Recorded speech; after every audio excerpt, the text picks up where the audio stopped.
Hello everyone. কেমিস্ট্রির একটা basic part বা বলতে পারি বেসিক চ্যাপ্টার, যেটার নাম পিরিয়ডিক টেবিল। পিরিয়ডিক টেবিল এমন একটি চ্যাপ্টার যেখান থেকে প্রত্যেক এক্সামেই কোশ্চেন আসে এবং ভালো কোশ্চেন আসে, অনেকগুলোই কোশ্চেন আসে আর কি, ঠিক আছে? তো এখান থেকে বিভিন্নভাবে অনেক রকমের কোশ্চেন হয়।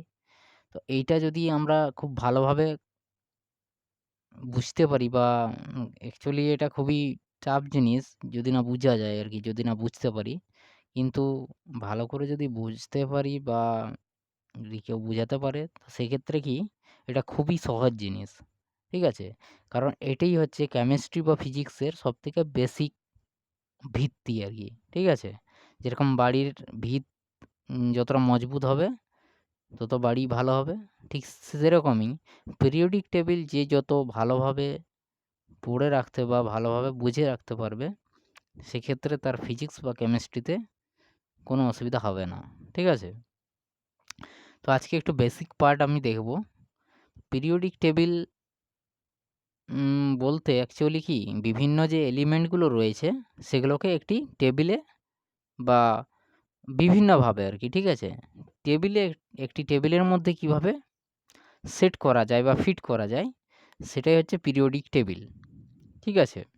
তো এই পিরিয়ডিক টেবিল বা বিভিন্ন এলিমেন্টগুলোকে সাজানোর কাজ বিভিন্ন রসায়নবিদ বা যারা মানে এলিমেন্ট নিয়ে কাজ করেছে তারা বিভিন্নভাবে করে মানে করতে চেয়েছিল আর কি।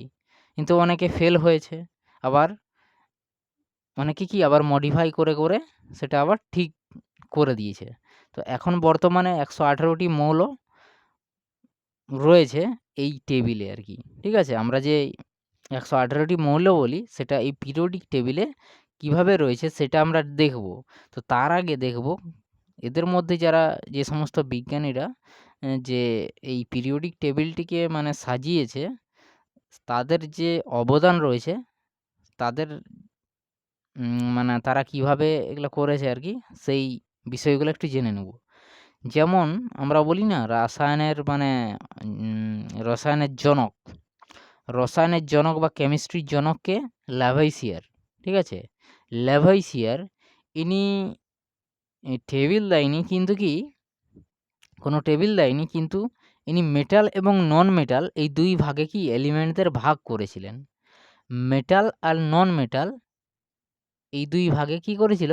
ভাগ করেছিল। মেটাল আর নন মেটাল, ঠিক আছে? এই ২ ভাগে ভাগ করেছিল, ঠিক আছে? ল্যাভয়েসিয়ার। এইজন্য একে মানে বিজ্ঞানের জনক বলা হয় বা কেমিস্ট্রির জনক বলা হয় ল্যাভয়েসিয়ারকে, ঠিক আছে? মেটাল এবং নন মেটাল এই ২ ভাগে ভাগ করেছিল। এরপরে আসি ডোবেরিনার, ঠিক আছে? ডোবেরিনার ইনি ১৮২৯ খ্রিস্টাব্দে কত? ১৮২৯ খ্রিস্টাব্দে ডোবেরিনার ১৮২৯ খ্রিস্টাব্দে কি দিয়েছিল না ত্রয়ী সিদ্ধান্ত, ঠিক আছে? বা ত্রয়ী সূত্র। ত্রয়ী সূত্র দিয়েছিল। ত্রয়ী সূত্রটা কি? না এরকম দুটো হয়তো পরমাণু আছে, ৩ টে পরমাণু, ঠিক আছে? এখানে একটা আছে, এখানে একটা আছে। এই দুটার যে আণবিক ভর হবে বা পারমাণবিক ভর হবে, অ্যাটমিক মাস, ঠিক আছে? পারমাণবিক ভর তাদের যোগফলকে ২ দিয়ে ভাগ করলে মানে তাদের গড় আমার ৩য় যে পরমাণুটি থাকবে বা মৌলটি থাকবে তার সাথে সমান হবে। মানে দুটি মৌলের ১ম এবং ৩য় মৌলের পারমাণবিক ভরের গড় হচ্ছে ৩য় মৌলের কি পারমাণবিক ভর। এইভাবে অনেকগুলো মৌলই কি সাজিয়েছিল, কিন্তু সমস্ত মৌলকে সাজাতে পারেনি। এর মধ্যে বিভিন্ন কি ত্রুটি বিচ্যুতি দেখা দিয়েছিল। সেই জন্য মানে সাকসেসফুল হয়নি, ঠিক আছে? এই টেবিলটা সাকসেসফুল হয়নি। যে ১ম মৌল এবং ৩য় মৌলের যে পারমাণবিক ভর রয়েছে তাদেরকে গড় করলে ৩য় মৌলের মানে এই 2nd মৌলের যে মানে পারমাণবিক ভর বেরাবে। তো এইভাবে বিভিন্ন মৌল সাজিয়েছিল কিন্তু কমপ্লিট সাকসেসফুল হয়নি, ঠিক আছে? সেই জন্য এই সূত্রটা কি হয়ে যায়? ফেল হয়ে যায়। তো এই সিদ্ধান্ত, ঠিক আছে? ট্রেয়ার্স, ঠিক আছে? ১৮২৯ খ্রিস্টাব্দে ডোবেরিনারের ত্রয়ী সূত্র। এরপর দেখে নেব কি না নিউল্যান্ডের কি অষ্টক সূত্র। নিউল্যান্ডের অষ্টক সূত্র নিউল্যান্ড 1866 সালে, আর 1866 সালে মানে অষ্টক সূত্র দিয়েছিল, বলেছিল যে প্রথম এবং অষ্টম মৌলের মধ্যে কি থাকবে, সাদৃশ্যতা থাকবে। প্রথম আর 8 নম্বর মৌলের মধ্যে কি থাকবে, সাদৃশ্যতা থাকবে। এই হিসাবে বিভিন্ন মৌলকে ইনিও সাজিয়েছিলেন, কিন্তু শেষ পর্যন্ত বিভিন্ন ধরনের ত্রুটি বিচ্যুতি হয় এবং এই টেবিল মানে কাজে আসেনি, ঠিক আছে, বা সাকসেস হয়নি। তো এরপর যে ছিল তিনি হলেন মেন্ডেলিভ, ঠিক আছে। এরপর কে ছিল না, মেন্ডেলিভ। ইনিই হচ্ছেন মানে কি বলবে যে ফাদার অফ পিরিয়ডিক টেবিল।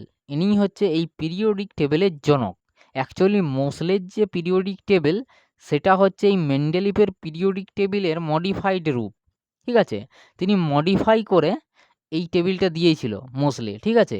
মানে মেন্ডেলিভেরই এই যে টেবিলে যে কোথায় কি পরমাণু বা অ্যাটম মৌলগুলো রয়েছে, এলিমেন্টগুলো রয়েছে, সেই এলিমেন্টগুলোকে ইনি কী করেছিলেন, অ্যাটমিক মাস অনুযায়ী সাজিয়েছিলেন, কিন্তু মোসলে কী করেছিল, অ্যাটমিক নাম্বার অনুযায়ী কি মৌলগুলোকে সাজিয়েছিল। তো সেক্ষেত্রে সেটা সাকসেস হয়েছিল, কিন্তু অ্যাকচুয়ালি ভিত্তি হিসেবে দেখা গেলে সেক্ষেত্রে কি মেন্ডেলিভই কি এর প্রথম কি উদ্যোক্তা, ঠিক আছে। প্রথম উদ্যোক্তা হচ্ছে মেন্ডেলিভ। এই পিরিয়ডিক টেবিলের ক্ষেত্রে মেন্ডেলিভের ভূমিকাই সবথেকে আসল, সেই জন্য একে বলা হয় ফাদার অফ পিরিয়ডিক টেবিল, ঠিক আছে। পিরিয়ডিক টেবিল, ঠিক আছে, ফাদার অফ পিরিয়ডিক টেবিল কাকে বলা হয়, মেন্ডেলিভ। এবং 101 নম্বর যে মৌলটা রয়েছে তাকে বলা হয় মেন্ডেলেভিয়াম, ঠিক আছে। মেন্ডেলেভিয়াম এই মৌলটার নাম দেওয়া হয়েছে মেন্ডেলিভের নাম অনুসারেই, মেন্ডেলেভিয়াম, ঠিক আছে, 101 নম্বর মৌলটার নাম। আচ্ছা, এরপর বলি যে মেন্ডেলিভ যে মানে টেবিলটা দিয়েছিল তাতে কি ছিল না, কিছু পিরিয়ড ছিল আর কিছু কি ছিল, গ্রুপ ছিল। সেইগুলো আমরা দেখে নেব যে কটি গ্রুপ এবং কটি পিরিয়ড ছিল আর কি, ঠিক আছে। অ্যাকচুয়ালি মেন্ডেলিভ যে ক্লাসিফিকেশনটা করেছিল সেটা বেসিস কী ছিল, অ্যাটমিক মাস।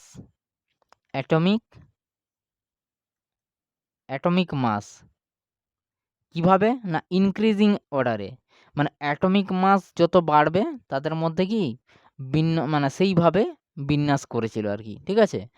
যে অ্যাটমিক মাস প্রথমে কম, তারপরে বেশি, তারপরে বেশি, এরকমভাবে সাজিয়েছিল, ঠিক আছে। তো অ্যাটমিক মাসের ওপর কি করেছিল মেন্ডেলিভ, এই পিরিয়ডিক টেবিলটা দিয়েছিল, ওকে। তাই একে কি বলা হয়, ফাদার অফ পিরিয়ডিক টেবিল, ওকে। তো এরপর এর হচ্ছে গ্রুপ আর তাহলে মেন্ডেলিভের যে পিরিয়ডিক টেবিল ছিল সেখানে কটা গ্রুপ ছিল, সেখানে ছিল 9টা গ্রুপ ছিল। পিরিয়ড ছিল কটা, 7টা পিরিয়ড ছিল, ঠিক আছে। 9টা গ্রুপ ছিল, 7টা পিরিয়ড ছিল, ঠিক আছে। 9টা গ্রুপ আর 7টা পিরিয়ড, 9 7 63টা এলিমেন্ট হবে, তাহলে 7 লং 63, ঠিক আছে। 63টা কি এলিমেন্ট হবে, ঠিক আছে। এটা আমি পরে বলে দেবো, আমি এখানে কনফার্ম নই, ঠিক আছে। বলে দেবো, ঠিক আছে। তাহলে পিরিয়ড কটা, 7টা, আর গ্রুপ কটা, 9টা। গ্রুপ হচ্ছে 9টা, পিরিয়ড হচ্ছে 7টা, ঠিক আছে। তাহলে মেন্ডেলিভের যে অরিজিনাল পিরিয়ডিক টেবিল সেখানে পিরিয়ড ছিল 7টা, গ্রুপ ছিল 9টা, ঠিক আছে। এইবারে ব্যাপার হচ্ছে যে এটা ফেল কেন হয়ে গেল, এখানে একটা মেন জিনিস ছিল যে কোবাল্ট, ঠিক আছে। কোবাল্টের অ্যাটমিক মাস ছিল 58.9, ঠিক আছে। আর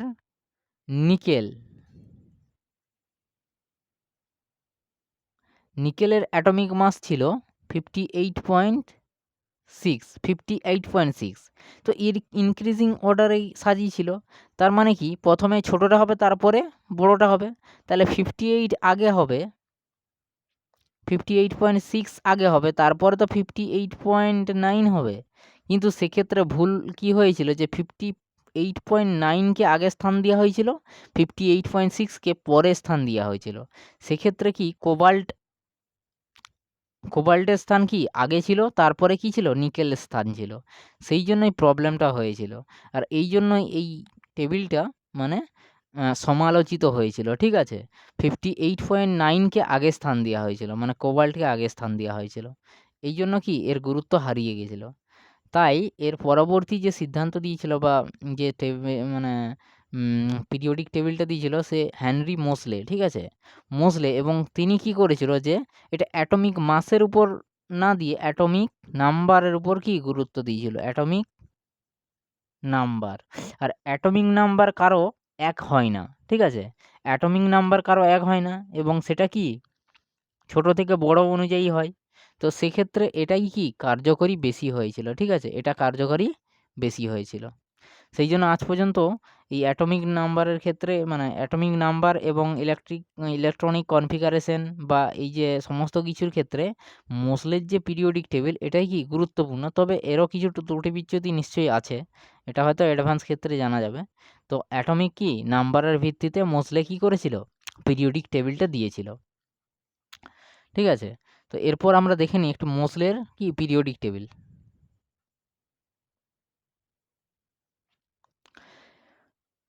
মোসলের পিরিয়ডিক টেবিলে, ঠিক আছে, যেটাকে বলা হয় মডার্ন পিরিয়ডিক টেবিল। মোসলের যে পিরিয়ডিক টেবিল এটাকে বলা হয় মডার্ন পিরিয়ডিক টেবিল, ঠিক আছে? এক্ষেত্রে কি করেছে, the physical and chemical properties of the element আর পিরিয়ডিক ফাংশন অফ দেয়ার কি অ্যাটমিক নাম্বার। বললাম না অ্যাটমিক নাম্বারের ভিত্তিতে কি করেছিল মৌলগুলো কি মানে সাজিয়েছিল, ঠিক আছে? বা মৌলের কি বিন্যাস ঘটিয়েছিল। তো এক্ষেত্রে কি টোটাল ১১৮টা মৌল ১১৮টাকে সাজিয়েছে, ঠিক আছে? আর গ্রুপ কটা ছিল? মোসলের যে পিরিয়ডিক টেবিল বা মডার্ন পিরিয়ডিক টেবিলের গ্রুপ কটা? গ্রুপ হচ্ছে ১৮টা, যেটা মেন্ডেলিভের পিরিয়ডিক টেবিলের গ্রুপ ছিল ৯টা, ঠিক আছে? সেক্ষেত্রে আধুনিক পর্যায় সারণীর গ্রুপ কটা? ১৮টা। আর পিরিয়ড কটা? ৭টা। পিরিয়ড কটা? ৭টা। আচ্ছা, যখন আমরা পড়তাম তখন পিরিয়ড কটা হতো? ৭টা, প্রায় ৭টা, ৬টা এই ধরনের পিরিয়ড থাকতো। তো এর তো বেশি হতো নি। সুতরাং ওইখান থেকে মনে রাখবে যে পিরিয়ড কটা ছিল? ৭টা পিরিয়ড। আর এক্ষেত্রেও কি 7টা পিরিয়ড, ওকে? তাহলে গ্রুপ কটা? ১৮টা। আর পিরিয়ড কটা? 7টা। ঠিক আছে? পিরিয়ড কটা? 7টা। এইবারে বলে দিই, এবারে এই যে পিরিয়ড বা গ্রুপ, ঠিক আছে? এগুলো পরের ক্লাসে তো করবই। তো এর মধ্যে কি যদি আমরা ধরি যে এই উপর থেকে নিচের দিকে যাচ্ছি, উপর থেকে নিচের দিকে যাচ্ছি, এক্ষেত্রে কি হয় পরমাণুর আকার বাড়বে। পরমাণুর আকার কি বাড়বে? কেন বাড়বে? না, এই যে পিরিয়ড বলছি না, এই পিরিয়ডটাকেই বলা হয় অরবিট। পরমাণুর কি? অরবিট। এই যে পিরিয়ড বলা হচ্ছে না, এই পিরিয়ডটাই হচ্ছে orbit. Sorry, orbit. ১ number ১ number যে পিরিয়ড বলবো সেখানে একটাই অরবিট থাকবে, ২ নাম্বারে ২টা অরবিট থাকবে, ৩ নাম্বারে ৩টে অরবিট থাকবে, ৪ নাম্বারে ৪টা অরবিট থাকবে। কোনো পরমাণু বা মৌলের, ঠিক আছে, পিরিয়ড মানে সেই মৌল বা পরমাণুর কি কক্ষপথের সংখ্যা, ঠিক আছে? পিরিয়ড মানেই কি অরবিটের সংখ্যা। পিরিয়ড মানেই অরবিটের সংখ্যা, ঠিক আছে? যত নাম্বার যেমন ৭, পিরিয়ড যদি ৭ বলি সেক্ষেত্রে কটা কক্ষপথ থাকবে? ৭টা কক্ষপথ থাকবে, ঠিক আছে? এই হিসাবেই ধরা হয়। আর সেক্ষেত্রে দেখবে তাহলে ১, ২, বাড়ছে, ৭ পর্যন্ত বাড়ছে, তো সেক্ষেত্রে কি পরমাণুর আকার বাড়বে। পরমাণুর আকারটা কি হবে? বাড়বে, ঠিক আছে? আর আমরা যত এই গ্রুপের দিকে যাব, গ্রুপ অনুযায়ী যদি যাই, যে এই যে ১ নম্বর থেকে আমরা এই দিকে যত যাব তত পরমাণুর আকার কি হবে? ছোট হতে থাকবে। কেন ছোট হবে? ঠিক আছে? সেটা আমরা পরের ক্লাসে বলে দেবো। কিন্তু কি হবে? ছোট হতে থাকবে। পরমাণুর আকার ছোট হতে হবে। তাহলে পরমাণু উপর থেকে নিচের দিকে বাড়বে আর এই দিকে কি হবে? ছোট হবে। ঠিক আছে? সেক্ষেত্রে একটা টার্ম আছে যে ionic potential, electron affinity, electron negativity. এই ৩টা বিষয়ই কি হয়? গ্রুপ অনুযায়ী কি হয়? এই দিক থেকে এই দিকে গেলে মানে বাম দিক থেকে ডান দিকে গেলে সেগুলা কি ইনক্রিজ বা বেশি লাগে। ঠিক আছে? আর পিরিয়ড অনুযায়ী নিচের দিকে আইলে সেগুলো কম লাগে বা ডিক্রিজেস করে। ঠিক আছে? বেশি লাগে। সেগুলো পরের ক্লাসে নিশ্চয়ই বলে দেবো। তো এখন গ্রুপ হচ্ছে ১৮টা আর পিরিয়ড হচ্ছে ৭টা। এইগুলো একটু ভালোভাবে মনে রাখবে। ঠিক আছে? তো আজকে এখানেই শেষ করছি। ঠিক আছে?